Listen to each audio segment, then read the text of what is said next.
I'm not finding it.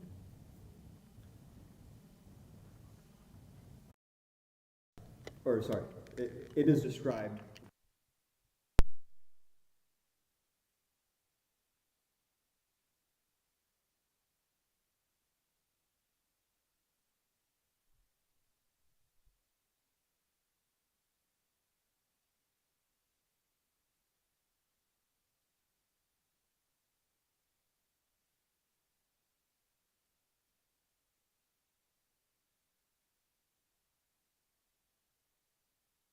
Extensive. You could bring it up. That'd be a good verse to bring up. Okay. Or sorry, not the third verse. That's a different verse. The 6 and 7. 6 and 7. It's rendered as one in the Arbog. Yeah, you can go up to the verse. The verse is good. Yes. So, the Supreme Personality of Godhead, Krishna, is the reservoir of all beauty. All beautiful things emanate from him, and his personal form is so attractive that it steals the eyes away from all other objects, which then seem devoid of beauty in comparison to him. When Lord Krishna was on the earth, he attracted the eyes of all people. When Krishna spoke, his words attracted the minds of all who remembered them. By seeing the footsteps of Lord Krishna, people became attracted to him, and thus they wanted to offer their bodily activities to the Lord as his followers. In this way, Krishna very easily spread his glories, which are sung throughout the world by the most sublime and essential Vedic verses. Lord Krishna considered that simply by hearing and chanting those glories, conditioned souls born in the future would cross beyond the darkness of ignorance. Being satisfied with this arrangement, he left for his desired destination. So, Krishna wound up the Yadu dynasty because he felt that, anyway, all those things which we described. And then, after winding up the Yadu dynasty, after arranging that the Yadu dynasty would be wound up, then he decided that he had accomplished his purpose. Vishnu Chakravarti Thakur cites this specific verse.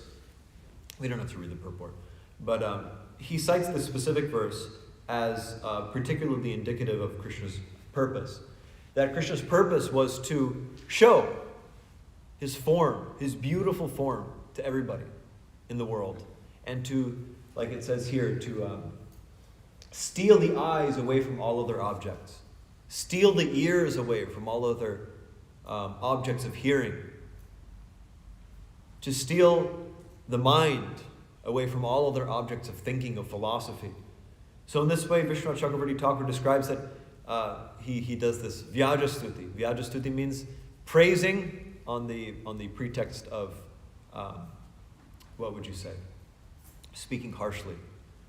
So he says that actually he's a thief, that he's not a good person, that actually Krishna's a thief. And so, and he's stolen the eyes and the minds and the ears and everything away from all of the inhabitants of the world. So this was Krishna's purpose. This was the purpose of Krishna's incarnation. He wanted to attract people to come back to him.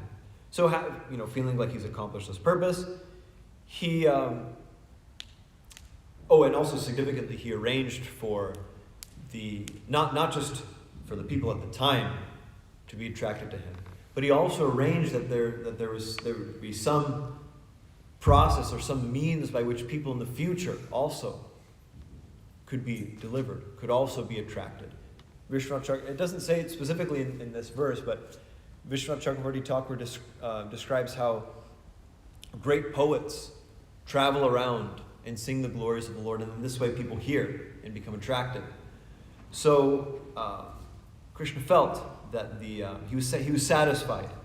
He was satisfied with this decision. He was satisfied with this arrangement, and he decided to depart. Now, Vishnu Chakravarti Thakur also gives importance to the wording here. It's a semantic kind of thing that we say depart, but Krishna he says that it shouldn't be understood that Krishna left the spiritual world and did some pastimes in the material world, and he's now going back to the spiritual world with all of his portions and plenary portions and associates. Rather, I think it's even described. Yes, according to the Brahma. No.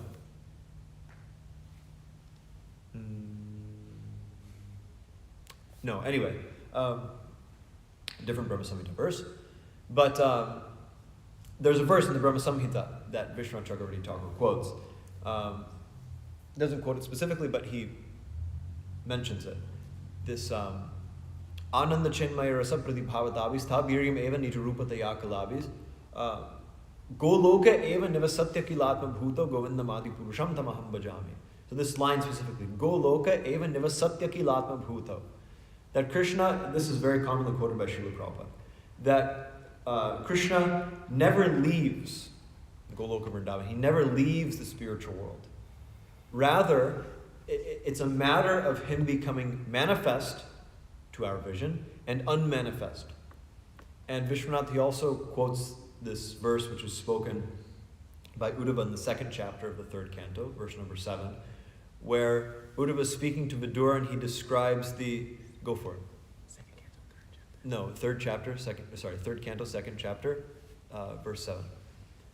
Anyway, we can read it. He's speaking to Vidura here. Vidura is absolutely bereaved of the, on account of the departure of Krishna and the departure of the Yadus. So Uddhava speaks this verse to pacify, on the one hand, pacify Vidura, but also to give him the actual conception. Pacify him in the sense of emotionally pacify him, say, hey, listen, it's okay, don't worry. But also to give him the actual real understanding, a real perspective on the disappearance of Krishna and the Yadus. So he says, my dear Vidura, the sun of the world, Lord Krishna, has set, and our house has now been swallowed by the great snake of time. So he's saying, listen, I get it, I'm relating with you. But he gives this analogy that Krishna is the sun of the world. He, in the sense that Krishna, just like the sun, he always exists.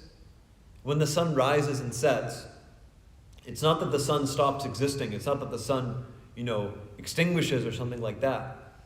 Rather, the sun is manifest to our vision, meaning it's in a place where we can see it, or it's in a place where we can't see it, past the horizon. So in the same way, Krishna is like the sun. He always exists. Goloka eva nivasatya kilatma bhuto. He always exists. He doesn't go out of existence. He doesn't, leave Goloka. He doesn't leave Goloka and then come here and then leave again. He's always existing. It's a matter of him. It's a matter of our ability to see him, and not just a matter of our ability to see him, but it's a matter of his desire, his will to manifest for our vision.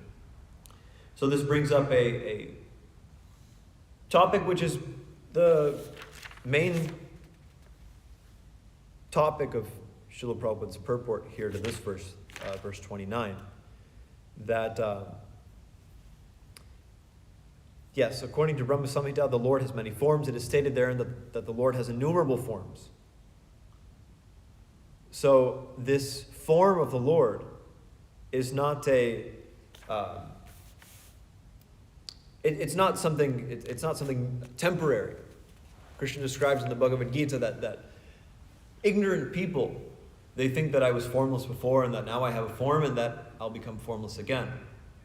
But Uddhava and all the previous acharyas and verily all of Shastra confirms that actually all of these forms of the Lord are eternal because they are not material, they're spiritual forms. Natasya prakrita, this is a verse in the Varaha Purana, Natasya prakrita murtir mamsa medosti sambhava. That the form of the Lord is not prakrita, it's not material. The murti of the Lord, it's not a prakrita murti, it's not a material form. Mamsa medosti sambhava, it's not made of flesh and blood. Rather, nayogitvad ishvaratvat satya rupo chito vibhu. That Krishna he's not a yogi, he's not a demigod. His form is satya rupo chito vibhu. He's achyuta, he's infallible. And therefore his form is satya, his form is true, it's real, it's substantial. So, therefore, when we talk about Krishna departing, or when we talk about Krishna coming and going, he's not taking on a form. And this is also anyway, talked about in this purport. I'll touch on that a little bit later. It's a matter of him becoming manifest before our vision, and then subsequently becoming unmanifest. And Srila Prabhupada brings up this verse, Naham prakasha sarvasya yogamaya samavrataha. Krishna says in the Bhagavad Gita that to some people I'm manifest and to some people I'm not. To some people I'm covered by Maya. Or rather, more accurately, they're covered by Maya, and therefore they can't see me. I'm behind the curtain of Maya. And so he says, who are they unmanifest to? Mudhoyam navijanati. He says, mudhas, foolish people, people who have a material conception. People who are covered by Maya. Devoid, I guess by that we can say that they're devoid of devotion. They're devoid of Krishna consciousness. Therefore, they don't have the eyes to see. Atashri Krishna namadi nabhaved grahyam indriyai. Nabhaved, it won't happen. Grahyam indriyai. Grasping Krishna with your material senses won't happen as long as your senses are material. The name, form, qualities, etc. of the Supreme Lord are not graspable by material senses. Therefore, there's a verse which comes up, I think it's in the Padma Purana, maybe Vishnu, anyway, I'm forgetting exactly which Purana it's from, but it's a really awesome verse. Chakshurvana yatadibam drishtva darpanameva cha. Just like a Chakshurvana, one who doesn't have eyes. Chakshurvana yatadibam drishtva darpanameva cha. Trying to make a person without eyes see by means of a mirror or by means of a light. If somebody doesn't have any eyes and you put a light in front of their face to make them, try to see, it's not going to work. Nothing's going to happen. They don't have the hardware to see anything. It's not a matter of them just being in the dark. They literally don't have the eyes to see anything, dark or light.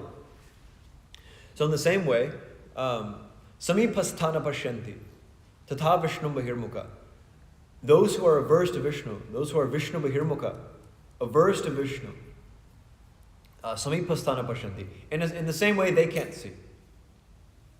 Even if, and it's translated, that even if Vishnu is right in front of somebody's face, if they're averse to him, they won't see him. Means they might see something. They might see, some manifestation of, earth, water, fire, or, whatever it is, sound, taste, touch, smell. Not earth, water, fire, those are material things. Krishna is not material. Of course, they might think of it like that, but they might see something, they might hear something, they might be able to touch something, but it's not Krishna. Because Krishna is covered. To those who are not, or to those who are averse to Krishna rather, Krishna is completely covered. Krishna is unattainable, inaccessible completely. Matirna Krishna parata svatova mitova padita grahavratana madanta gobir vishatam misram punash chavrita charvanana. Those who are grossly sinful, those who just want to enjoy the senses, chewing the chewed over and over again. Matirna Krishna parata svatova. Neither on their own nor by the help of anybody else can they become Krishna conscious. The next verse. Natevidu swartagatim vishnum durashaya ye bahir arthamaninaha. Those who consider bahir arthamaninaha. Those who consider that external objects are very artha valuable. Natevidu swartagatim vishnum. They can't know. They don't know, they can't know that Vishnu and devotional service to Vishnu is the ultimate goal of life. Srila Prabhupada brings up here, there's a great controversy amongst the non-devotees or Mayavadis about the mysterious disappearance of the Lord, and the doubts of those men with a poor fund of knowledge have been elaborately cleared by Srila Jiva Goswami in his Krishna Sandarbha. So this is a significant point.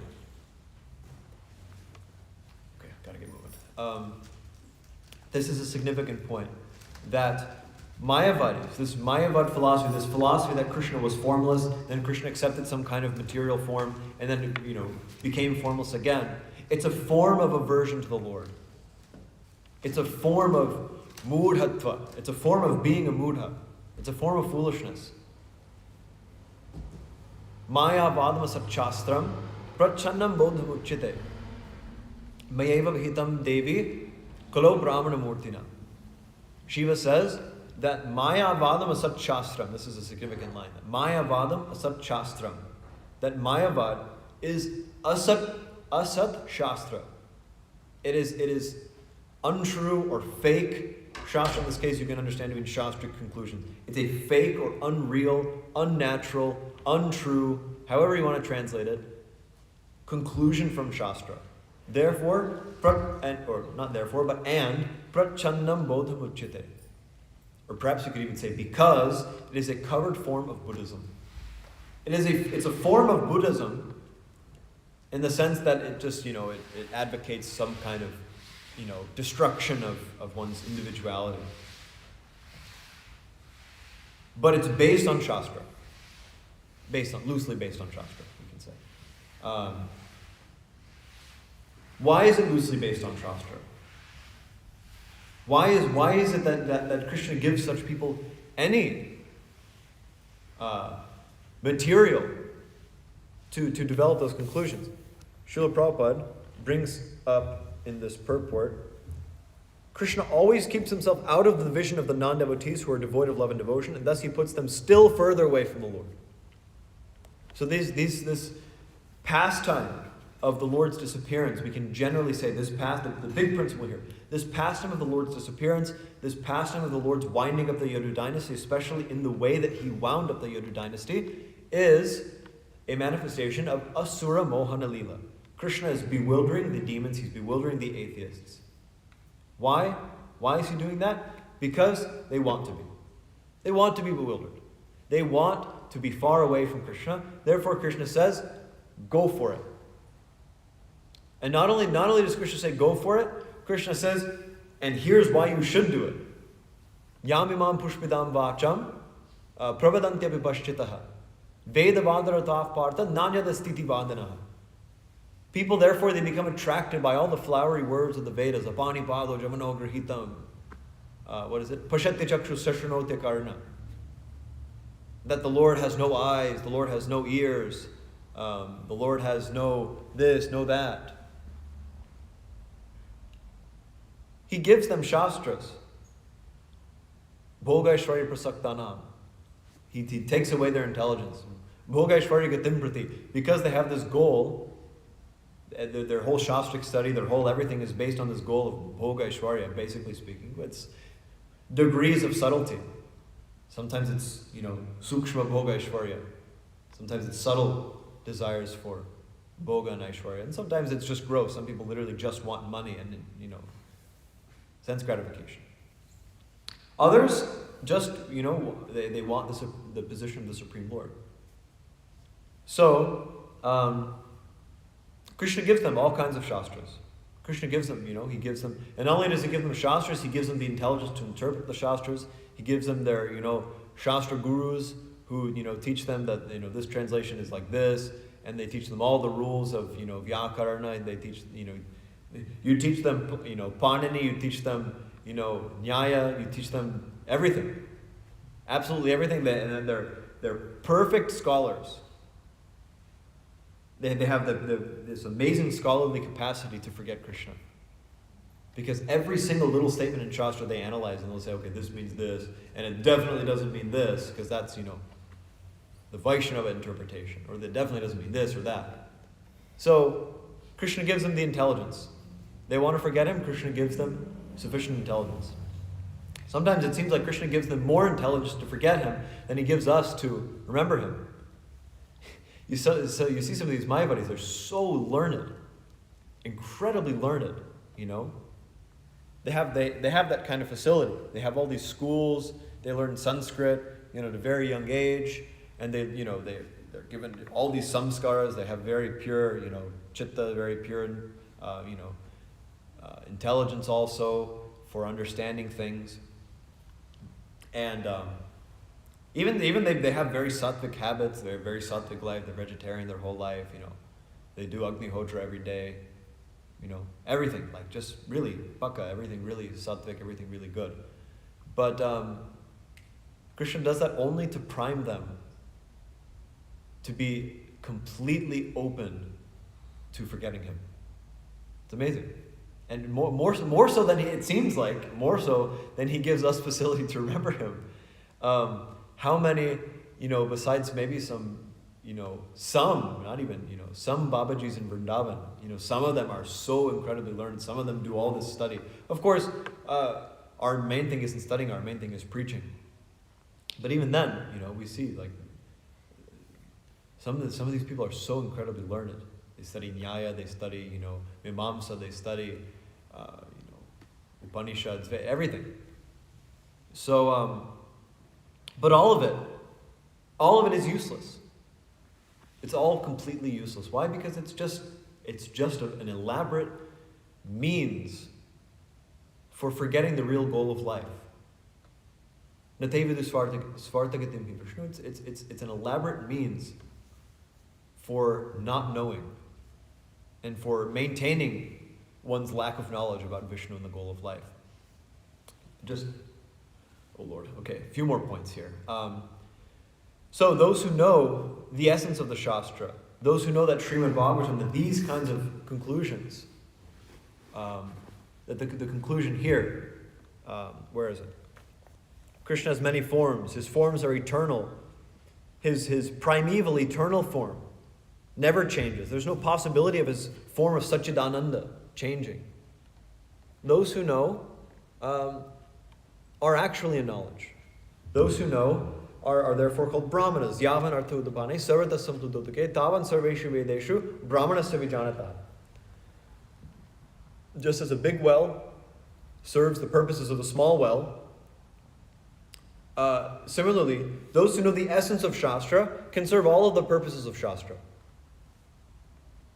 There's a verse in the Padma Purana that describes this also. What is it? Do I have it here?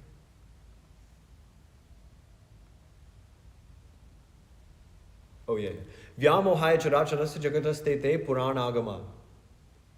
Tam tameva hi devanam parimekam jalbandhu kalbavadhi.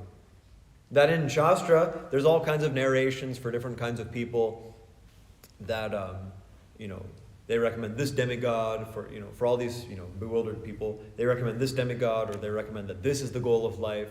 But whoever's speaking, I'm not sure exactly who's speaking, they say Jalpantu. Let all the Puranas and Agamas just go on speaking, just like this word Prajalpa. Jalpa is like, just like kind of, has the connotation, at least my understanding has the connotation is just kind of like, not so serious talking. So, Jalpantu Kalpa, let it just go on. Siddhante punar eka eva Bhagavan Vishnu samastagama. But actually, samastagama, all of the agamas, siddhante punar eka. If you take them again, if you harmonize them again, and make them and find the siddhanta, that siddhanta is eva Bhagavan Vishnu. That siddhanta is certainly Bhagavan Vishnu. Yes, and then it says, and there's another line which basically, what is it? Vyapareshu vivechana vyatikaram niteshu nishchiyate. That this is the result of vichar and of understanding and analyzing the siddhanta of all of the shastras. So, the essence is Krishna's tu Bhagavan Swayam. The essence is that Krishna is the Supreme Personality of Godhead. All of his forms are eternal, and that devotional service to him is the paro dharma. Savai pumsam paro dharma yato bhaktir hokshaje. Ahitikam pratihataya atma suprasidati. That the param dharma is devotional service to the Supreme Personality of Godhead, who has a name, form, qualities, pastimes. Srila Prabhupada, this is the last point, I promise. Srila Prabhupada describes here how, there's this kind of controversy. In the course of describing this controversy, he notes this word deha. Deha means body. So it's described tyakshan deham, that Krishna gave up his body, which seems to confirm the Mayavadi conception that Krishna came here and he had this material body and just gave it up. However, Madhvacharya comments on this, not in this part of the Bhagavatam, but in another part of the Bhagavatam. I'm not exactly sure where. But he specifically, there's another verse where the same kind of thing. It says like, something like he gave up, not his body, but it says anga. He gave up his limbs, which anga you can understand to mean body. He says, however, what's the verse? Krishna. Prithivyadhyanga kalpana. The first line I always forget. Anyway, that's the relevant line. Prithivyadhyanga kalpana. He says that this anga, this word anga, and similarly this word deham. Am I really not going to remember it?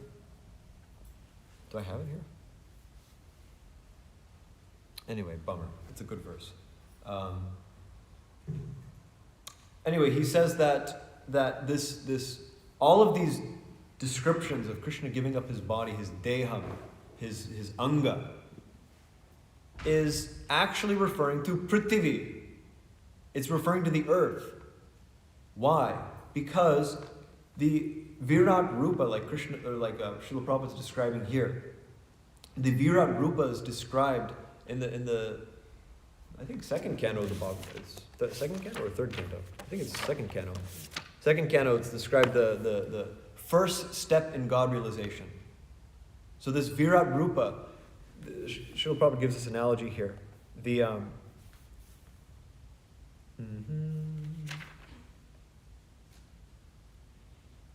In grammar, when an adjective is taken away from the subject it modifies does not change. Yes, anyway, so the Virat Rupa in this case is described as like an adjective. It's additional, it's not needed. It means if I have a big book, big is an adjective and a book is the subject. If I have a big book, if I take the word big out, anyway, you still have a book. It's not that of course adjectives do modify nouns. Adjectives do modify the nouns which they're attached to, which they modify. But they don't take away the essential. Like if I have a big book, if I say just a book, the essence is still there. What I'm talking about is still there. So in the same way, the Virat Rupa is like an addition on the Supreme Personality of Godhead. Not addition is not, anyway, language gets tricky here, but you have, it's extraneous. It's a good way to understand him. It's a good way to understand that we are subordinate. It's a good way to understand that we're not the controllers. But when Krishna gives it up, when Krishna, gives it up in the sense of leaving it or becoming unmanifest from it, from this world, it's not that Krishna's giving up his body. He's just giving up, being manifest in a particular universe. So that's this on this word deham, which is significant here. And last thing I'll say is that ultimately, by devotional service to Krishna, all of these things can be understood. Krishna's in the last verse we heard how Srila Prabhupada was saying, it's really awesome, really amazing, very significant point that I don't remember, ever reading in Srila Prabhupada's books. But he says that to others who are not devotees, the comments and explanations of such acharyas may appear to be grammatical jugglery. I thought that was a really significant, statement of Srila Prabhupada's. Because you see people criticize even Srila Prabhupada. Even some Gaudiya Vaishnavas criticize Srila Prabhupada because they say this translation is not like this. Now, previously, my thought was always that the best answer was that, hey, Srila Prabhupada's a pure devotee, and you have to accept that Srila Prabhupada's a pure devotee, and he just has the vision to be able to see this way. But it seems like the real answer, and the answer that people would, people in general would more readily accept, is that, why target Srila Prabhupada for this? Everybody does that, it's just how you translate, It's Shastra's not just ABC. That's what you do. Vishwanath Chakravarti Thakur notably, and I'm sorry I'm going on late, please forgive me, but I'm just making this last point. Vishwanath Chakravarti Thakur the first verse of Srimad Bhagavatam, 111, Janmadhyasya Tonbayadi, this like kind of like very reverential Om Namo Bhagavate Vasudevaya verse, he translates it several different ways, but one of the ways he translates it is from the perspective of Madhurya Rasa. This is like the verse that's like Vedanta Sutra, and he's so far above the devas and everything like that. It's all very on reverence.